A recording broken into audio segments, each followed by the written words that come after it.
When Mona was pregnant with her daughter, she had a fever, which she treated with Tylenol. 6 years later, her daughter was diagnosed with autism. According to President Trump, those two events are directly related. In a White House press conference on Monday, President Trump tied the usage of Tylenol during pregnancy to the rising rates of autism in this country. By doing so, he effectively pointed the finger at mothers. He said, "So taking Tylenol is not good.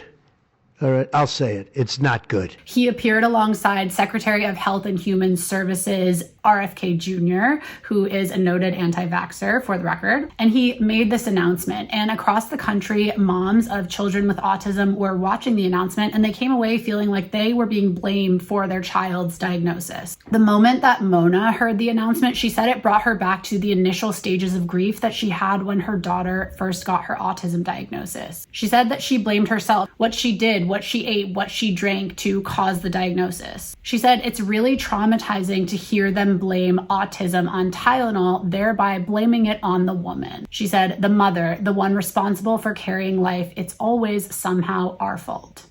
Which, if you are a mom, I want to know how you feel about that statement, because honestly, I can relate to that it does always feel like it comes down to mothers and what they do. So I also talked to Emily, a 43-year-old mother of 3 children who are all autistic. She said that it feels really heavy to be blamed, and it also glosses over the fact that genetics are a factor in autism diagnoses. Studies have shown that autism is hereditary, and 80% of cases can be linked to genetic gene mutations. So Emily is in the process of getting her children genetic tested so that hopefully researchers can understand more about the genes that contribute to autism. But she also told me that in the day-to-day, like, she's not focused on why they have autism. She's focused on how to help them and how to make things easier for them and the world function. I also talked to Jennifer, who is a 31-year-old mother of 4 in Florida. 2 of her kids, her 2 youngest kids, have autism. Jennifer did vote for President Trump, but she says that she likes him as a businessman and not when he gets into the medical side of things. Jennifer was really bothered by Trump saying that a lot of people could be saved by mothers not taking Tylenol during pregnancy, because she says that that just contributes to the stigma of being autistic, which is really something that the autism community has worked to move past. Also, Jennifer has a chronic illness and she took Tylenol during her pregnancies. So she said that, of course, the first thing you think is, wait, was that it? Did I do something wrong? But she did note that she took Tylenol during all 4 of her pregnancies and only 2 of her children have autism. So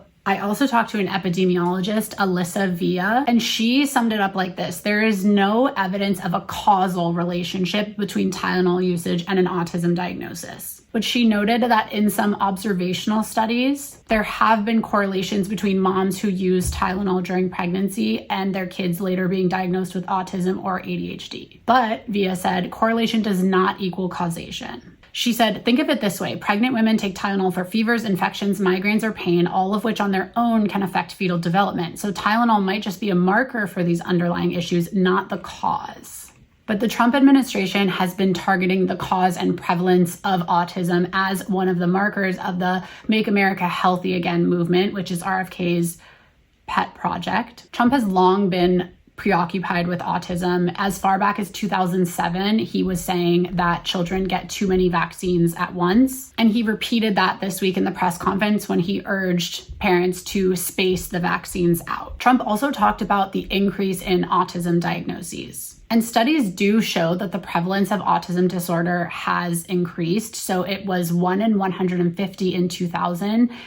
And then in 2020, it was 1 in 36. But I talked to Dr. Jamie Notman, a reproductive endocrinologist, who told me that that increase can be due to a variety of reasons. She said that is largely due to the expanded diagnostic of testing criteria. So now, and I noticed this, I just went to a doctor's appointment for my young daughter.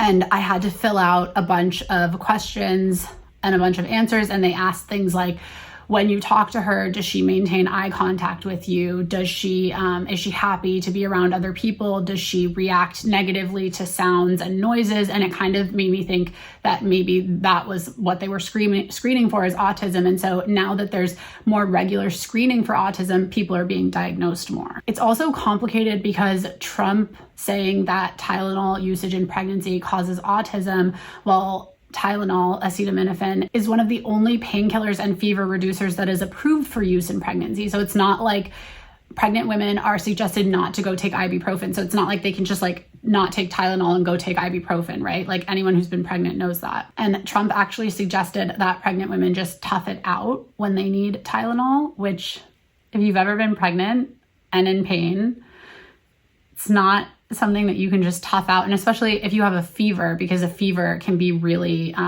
detrimental to fetal development. But Dr. Notman said that she worries about the risk of pregnant women not taking Tylenol when they need it. So she said, pregnant women did not cause their children to have autism by taking Tylenol. The risks of not taking Tylenol, high fevers, illness in pregnancy, have been proven to cause complications in pregnancy and to the developing baby. You do not need to tough it out. That's what she said. She also said that in her work as a reproductive endocrinologist, she spends a lot of her time assuring women that difficulties that they're having with infertility or miscarriages are not their fault. And she worries that this is just going to add more shame and blame and fault on the shoulders of women. But it's interesting because not all mothers of autistic children were taken aback by this announcement or found it disturbing. So I talked to Alex Campos, a 29-year-old mother in Michigan. She has a 6-year-old son with autism, and she found President Trump's announcement really validating. So she told me that her son had an adverse reaction to his 1-month vaccines and ended up being hospitalized, and he was treated with Tylenol. And Trump addressed situations similar to this in his announcement when he said that every time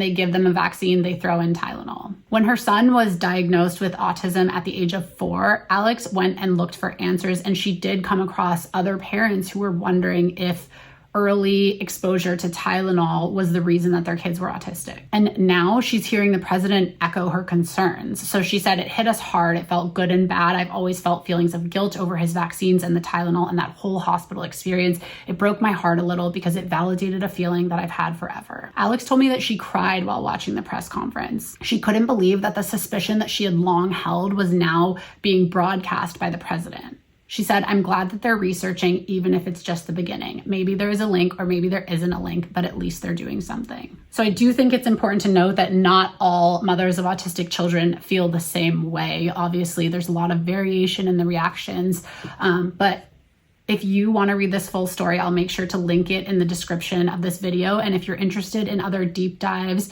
into culture like this, please make sure that you follow and subscribe and hit the notification bell so that you don't miss my next video.